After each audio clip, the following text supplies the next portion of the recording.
You've probably heard me say that if you can't sleep, you should stay in bed. But you've also heard me say that you should get out of bed. So which is better? And if you're lying in bed and you just can't sleep, what else should you do? First, let's talk about why you might be awake at night. Remember, your core body temperature has to rise till it reaches a peak. And once it hits that peak, it falls, and that's a signal to your brain to release melatonin. As your temperature falls throughout the night, it's got to go back up, otherwise you go hypothermic. It has a tendency to do that somewhere between 1 and 3 o'clock in the morning. And as you make that turn and your body gets warmer, you naturally go into a lighter stage of sleep, where these awakenings are normal. Let me be clear. Everyone on Earth wakes up at some point in time during the night, but most people roll over and go back to sleep. You've got to be awake for a full 45 seconds to even realize that you're awake. So a lot of people will just roll over and go back. But if you're up several times at night or you can't fall back asleep, that might require more deliberate interventions. By the way, I have a lot more sleep tips on my YouTube channel. I publish 2 videos a week designed to help you get the best sleep of your life, so be sure to subscribe. Let's talk about why you should stay in bed. Number 1, it actually provides some level of rest, even if you're not sleeping. This is now called non-sleep deep rest. Turns out that there are some significant benefits to it. Roughly an hour of non-sleep deep rest is worth about 20 minutes of sleep from a rejuvenation standpoint. It's been found to relieve your stress, and non-sleep deep rest can actually improve your memory, your cognition, even your neuron generation.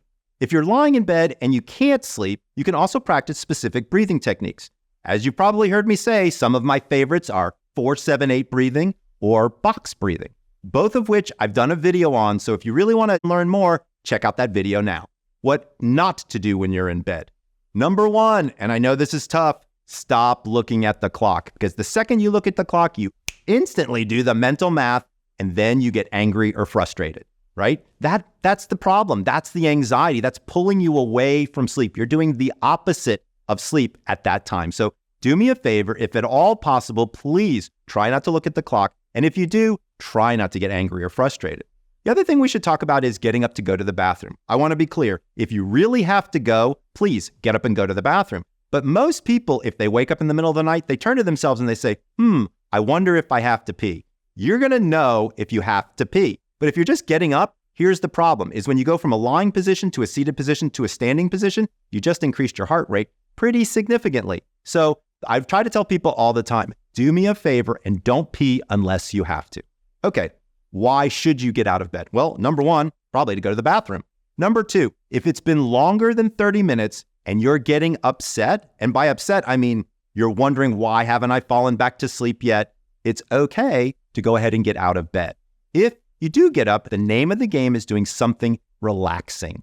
Read a book, preferably a real book, not something on your phone.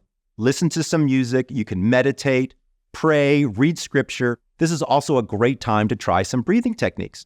But whatever it is that you decide to do in the middle of the night, have it prepared before you go to bed. Have a special spot in your home or apartment where you can go to just have that relaxation space. That way you're not in the middle of the night looking for something to meditate or looking for a book, because that's going to cause too much activation as well. The other question that people really want to know is, well, when should I talk with my doctor about this? So we call this the rule of 3s. So when you're awake for longer than 30 minutes, or you wake up more than 3 times a night, and this happens more than 3 times a week, for more than 3 weeks, and then for more than 3 weeks in a month rather, and then for more than 3 months, that's when you probably have insomnia. This is when it starts to impact your daytime functioning, and sleep disorder testing could be the way to go. It's both easy and accessible. By the way, we've got some great information on home sleep testing here at sleepdoctor.com. Now, if you're having trouble getting to sleep, I put together a video on how to fall asleep fast right here. But look, if you're up in the middle of the night and having trouble sleeping, I want you to know it's okay?